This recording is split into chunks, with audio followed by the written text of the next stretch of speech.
കുത്തി വെച്ചാൽ മതിയായി.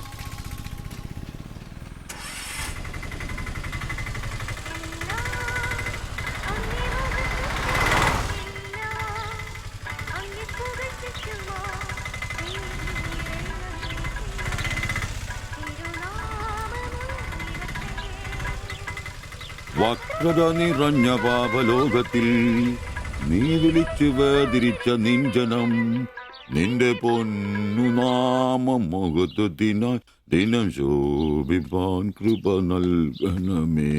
പ്രൈസ് ദി ലോർഡ് അംബ്രോസേ. Praise the lord. എങ്ങനെയുണ്ടായിരുന്നു ഇന്നലത്തെ കച്ചവടം? ഓ, ഉച്ച കഴിഞ്ഞ് മടുപ്പായിരുന്നു പാസ്റ്ററെ. ടൗണിലാണ് മുടിഞ്ഞ ബ്ലോഗും. അല്ല, നല്ല തിരക്കായിരുന്നു. ഞാൻ തന്നുവിട്ട വേദപുസ്തകത്തിൽ നിന്ന് 12 അധ്യായം വീതം വായിച്ചിട്ടല്ലേ നീ വണ്ടി എടുക്കാറ്? വായിക്കാറുണ്ട്. എന്നാ പിന്നെ അങ്ങനെ സംഭവിക്കണ്ടല്ലോ.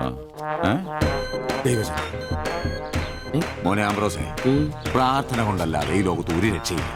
കർത്തൃപാട് പ്രധാനം. പ്രാർത്ഥനയും ഉപവാസവും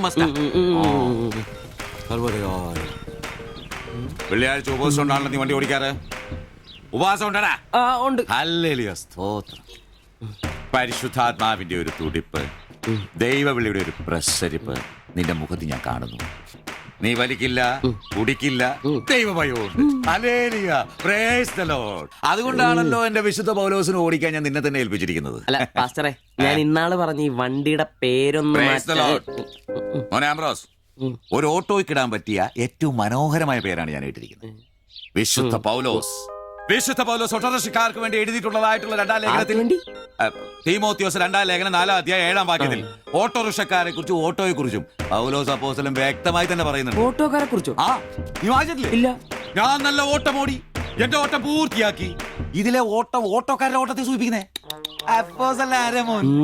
നീ സമയം കിട്ടുമ്പോഴേ വല്ല ഹർത്താല വല്ല മതി, ഇങ്ങോട്ടൊന്ന് ഇറങ്ങണം. കുറച്ച് ദൈവവചനങ്ങള് ഈ തങ്കച്ചമ്പാസനൊക്കെ വ്യാഖ്യാനിച്ചിരുന്നുണ്ട്. നീ വന്നേ. എന്തിനാ? പിന്നൊരു കാര്യം നീ മനസ്സിൽ വെച്ചാ മതി, ആരും പറയാനും നിൽക്കണ്ട. ചർച്ചിൽ ഞാനിപ്പോ ചില അടയാളങ്ങളൊക്കെ കാണിച്ചു തുടങ്ങി. കഴിഞ്ഞ ഞായറാഴ്ച ചർച്ചിൽ ഒരു തലമൂത്ത സഹോദരന്റെ കൊച്ചുമോക്കെ ഭയങ്കര പനിയും ജലദോഷവും എന്റെ അടുക്കളോട്ട് കൊണ്ടുവന്നിട്ട് തങ്കച്ചൻ മാസ്റ്റർ ഒന്ന് പ്രാർത്ഥിച്ചാട്ടെ. ഞാൻ പ്രാർത്ഥിച്ചു സൂതിപ്പ് നടത്തി കോച്ചിന്റെ മൂക്കൊരു തുടങ്ങി കിട്ടും. ആ നിമിഷം പോയി. മൂക്ക് പോയോ?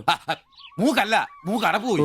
ഇപ്പൊ പലരും വരുന്നുണ്ട്, തങ്കച്ചൻ ഭാഷ ഒന്ന് പ്രാർത്ഥിക്കണം, തങ്കച്ചൻ ഭാഷ ഒന്ന് പ്രാർത്ഥിക്കണം എന്ന് പറഞ്ഞു. നിനക്ക് പ്രാർത്ഥിക്കണം? പരിശുദ്ധാത്മാവിന്റെ. നിന്നോട് ഞാൻ ഇന്നാള് പറഞ്ഞ കാര്യം എന്തായി? എന്ത് കാര്യം? എടാ, നീ രക്ഷിക്കപ്പെടുന്ന കാര്യം. അങ്ങനെ നിന്റെ രക്ഷയ്ക്കായി നീ സ്നാനപ്പെട്ട നിന്റെ ശമ്പളത്തിൽ ഡെയിലി 17 രൂപ കൂടി തരും. ഒരു നിസ്സാര കാര്യം ആലോചിക്കുക. ഇയാളുടെ ഈ കത്തി സഹിക്കുന്നതിന് പിന്നിൽ ആംബ്രൂസിന് ഒരു ലക്ഷ്യമേ ഉള്ളൂ: മകൾ ശില്പയെ പ്രണയിച്ച് വിവാഹം കഴിക്കുക, കൂടെ ഈ ഓട്ടോയും വീടും സ്വന്തമാക്കുക.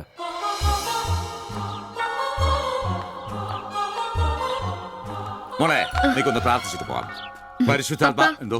കഴിക്കാനുള്ള മരുന്നും ഭക്ഷണവും ഒക്കെ മേശപ്പുറത്ത് വെച്ചിട്ടുണ്ട്, കൃത്യമായി കഴിച്ചോളണം. പിന്നെ ആത്മാക്കൾ വിളിക്കാൻ പോണെന്നുണ്ടെങ്കിൽ ഉച്ച കഴിഞ്ഞ് വെയിലൊക്കെ ആറിയിട്ട് പോയാൽ മതി.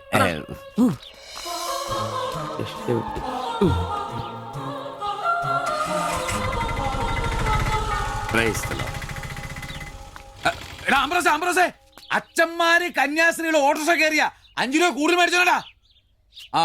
Price the Lord.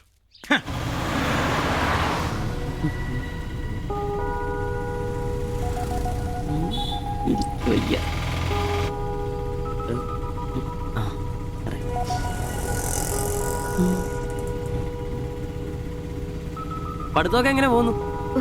നേരെ നോക്കി വണ്ടി ഓടിക്കാൻ ബ്രോസേ. ഓ,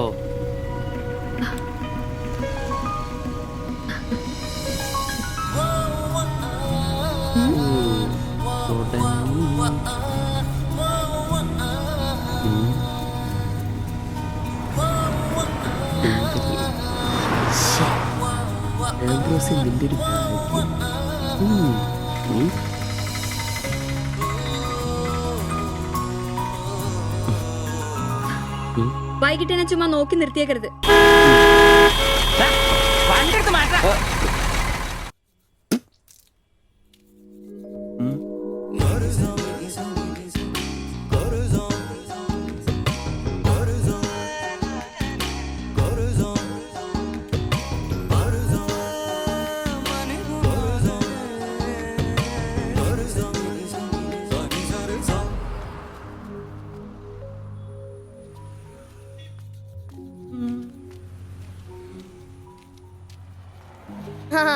അത് ശരി. എന്റെ ടീച്ചറെ വായ നോക്കുവല്ലേ? പിന്നെ നിന്റെ ഒരു ഉണക്കം ടീച്ചർ അവൾ മലരോ? നോണയൊന്നും പറയണ്ട, എനിക്കെല്ലാം അറിയാം. ടീച്ചർ നാളെ എന്നോട് പറയുകയും ചെയ്തു. എന്ത്? എന്താണ് പറഞ്ഞത്? പറയടാ. ഒരു വായ നോക്കി ആ വീടിന്റെ അടുത്ത് നിക്കില്ലേ, ഏതാവനെന്ന്. എന്നിട്ട് നീ എന്ത് പറഞ്ഞു? ആ പെയിന്റ് അടിക്കാൻ പോകുന്ന സിവിച്ചാണെന്ന് പറഞ്ഞു. നശിപ്പിച്ച്. നിന്റെ അടുത്ത് പലതവണ പറഞ്ഞിട്ടില്ലേ പെയിന്ററാന്ന് പറയുന്നത് ചിത്രകാരനെന്ന് പറയണു. എനിക്ക് നുണ പറയാനൊന്നും പറ്റില്ല. അയ്യടാ ഒരു കൊച്ചു കാന്തി. നീ ഇങ്ങോട്ട് വാ. ആനേനെ വരച്ച, ആടിനെ വരച്ച, മയിലിനെ വരച്ചാന്ന് പറഞ്ഞുകൊണ്ട് ശരിയാക്കി തരാം. നിന്നെ പിണങ്ങി പോലെ. ശിവചേട്ടന് ഒരു ഉപകാരം ചെയ്ത് തന്നു കഴിഞ്ഞാൽ ശിവചേട്ടൻ ഇനിയും ഒരുപാട് പടം വരച്ചിടാം. മമ്മൂട്ടിയുടെയും മോഹൻലാലിന്റെയും പൃഥ്വിരാജിന്റെയും. ആ എന്തുപകാരാന്ന് പറയും. ഒരു കൊച്ചുപകാരം പറയട്ടെ. ശിവചേട്ടൻ മോന്റെ കയ്യിൽ ഒരു സാധനം തന്നു വിടും. അത് മോൻ ടീച്ചറിന്റെ കൊണ്ട് കൊടുക്കണം. മനസ്സിലായി. പ്രേമലേഖനല്ലേ? ഛേ, ഇതൊന്നുമല്ല. അത് ബാബുക്കൊണ്ടെ കൊണ്ട് കൊടുപ്പിക്കൂ. ചേട്ടൻ തന്നെ കൊടുക്കില്ലേ? ഇത് വേറെ സാധനം. കൊടുക്കൂ. കൊഴപ്പാവൂ? ഏയ്. എന്നാ ഒരു കൈ നോക്കാം. ചെല്ലട്ടെ. എന്നതാടാ രാവിലെ തന്നെ കറങ്ങി നടക്കുന്നേ? പഠിക്കാനൊന്നുമില്ലേ? ഞാൻ നമ്പീശാച്ചാന് സോപ്പ് എടുക്കാൻ പോയതാ. ആ പോയിരുന്നു പഠിക്കേ. നിങ്ങളുടെ മകനല്ലേ? അവനും തുടങ്ങി പൊതുപ്രവർത്തനം. ഓ സൂര്യൻ ഉച്ചയിലെത്തിയല്ലോ. പല്ലി വെളിപ്പേരൊന്നും കഴിഞ്ഞില്ലേ? അവന്മാരൊക്കെ എന്തിയേ? ഇന്നലെ രാത്രി നല്ല പൂസായിരുന്നല്ലേ? ചെറുതായിട്ട്. പിന്നെ എനിക്ക് പണിയൊന്നുമില്ല. പുതിയ സൈറ്റ് ആവണം. ആ എന്നാ ഉച്ച കഴിഞ്ഞ പാർട്ടി ഓഫീസിൽ വാ. 2-3 ബോർഡുകൾ എഴുതാനുണ്ട്. സ്ഥിരം എഴുതുന്നവന് ഡെങ്കിപ്പനിയാ. പകരക്കാരനവൻ എന്റെ പട്ടി വരും. വലിയ നേതാവാ. സ്വന്തം വീട്ടിൽ വാടകയ്ക്ക് താമസിക്കുന്നവർക്ക് ഒരു ഉപകാരമില്ല. പണിയല്ല ആമ്പിളേർക്ക്. നീ ചൂടാവല്ലേ. പണ്ടത്തെ പോലെ പിരിവത്ര കാര്യക്ഷമമല്ല. കാശ് ഞാൻ കൈന്നെടുത്ത് തരേണ്ടി വരും. മുടിഞ്ഞ പണിക്കൂലിയല്ലേ? 4 സൈഡിൽ നിന്ന് വരുമാനമല്ലേ? കൈനോടത്ത് മുടക്കൂ. എന്ത് വരുമാനം? ആകെ ഉള്ളത് 2 വാടക വീടാ. അതിന്ന് എന്താ കിട്ടുന്നതെന്ന് നിനക്കറിയാലോ. ഒന്നിന് വാടകയില്ല. പിന്നെ നീയൊക്കെ തരുന്നതിന്റെ കണക്ക് ഞാൻ പറയണ്ടല്ലോ. അതെ, ഇതെടുക്കാതെയാണോ നിങ്ങൾ പോയത്? ഇങ്ങനെ ഓർമ്മയില്ലാത്തൊരു മനുഷ്യൻ. ഞാനതങ്ങ് മറന്നു. ഡാ സിബി, നീ അറിഞ്ഞോ നമ്മുടെ നമ്പീശൻ ചേട്ടൻ ചെയ്തൊരു ചെയ്ത്ത്? നീ അറിഞ്ഞില്ലേ? ഇല്ല. അങ്ങയുടെ ശരീരം മരണശേഷം ഏതോ മെഡിക്കൽ കോളേജിൽ പിള്ളേർക്ക് പഠിക്കാൻ കൊടുത്തോളാം. എവിടെ ഒരു മെഡിക്കൽ ക്യാമ്പിൽ വെച്ച് ഒപ്പിട്ട് കൊടുത്തു. അങ്ങേര് ബന്ധം കൊണ്ടോ സ്വന്തം കൊണ്ടോ എന്റെ ആരുമല്ല. എന്റെ അപ്പൻ ഈ സ്ഥലം വാങ്ങിച്ചപ്പോ അന്നത്തെ ഉടമയുടെ സഹായത്തിന് നിന്നതാ ഈ കാർന്നൂര്.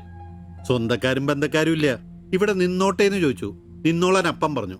ആ നിക്കുന്ന നിപ്പ ഇപ്പോഴും നിക്കുന്ന. ഇത്രയും പ്രായമുള്ള മനുഷ്യനാ. ഒന്ന് വീണാ ഞാൻ തന്നെയല്ലേ നോക്കേണ്ടത്? അപ്പൊ പിന്നെ എന്നോട് പറയാതെ മെഡിക്കൽ കോളേജിൽ പോയി ഒപ്പിട്ടത് ശരിയാന്നോ? ഇറക്കി വിടുക വേണ്ടത്. പക്ഷെ അയാളെ കാണുമ്പോ അപ്പന്റെ മുഖം മനസ്സിൽ വരുന്നേ. ദാ വരുന്നു. ആശുപത്രിക്കാർക്ക് ഈ അടുത്ത കാലത്തൊന്നും കിട്ടില്ല. മുട്ടിഞ്ഞ ആയിസ. ഒന്ന് നിന്നേ. നന്ദി വേണം കാർന്നോരെ, നന്ദി. മെഡിക്കൽ കോളേജിൽ പോയി ഒപ്പിടുന്നതിന് മുമ്പേ എന്നോടൊരു വാക്ക് ചോദിക്കായിരുന്നല്ലോ. എന്റെ മാത്തച്ച, ഞാൻ അങ്ങനെ കരുതി കൂട്ടിയൊന്നും ചെയ്തതല്ല. കണ്ണൊന്ന് കാണിക്കാൻ വേണ്ടി പോയപ്പോ ചില കാര്യങ്ങളൊക്കെ അവര് പറയുന്നത് ശരിയാന്ന് തോന്നി. ഇതിപ്പോ മേലാതാകുമ്പോ അവര് വന്നങ്ങ് കൊണ്ടുപോയിക്കൊള്ളുന്നേ. നിങ്ങൾക്കും ബുദ്ധിമുട്ടില്ല. എന്നാ ഇത്രയും കാലം നോക്കിയിട്ട് ചെലവിങ് തന്നേരെ. എടി ലിസി, ഇനി ഇവിടെ നിന്ന് ശരിയാകില്ല. സിബി ഓഫീസിലേക്ക് ഒന്ന് വന്നേരെ. കൊറേ നേരം ആയല്ലോടാ ചോദിച്ചോണ്ട് നിൽക്കുന്നത്. തങ്കൊച്ചങ്ങ് പോയില്ലോടാ. ഏത് പെണ്ണ്? ഏത്? അറിയത്തില്ലല്ലേ? പോ. എങ്ങനെ ഗുണം പിടിക്കുവാ?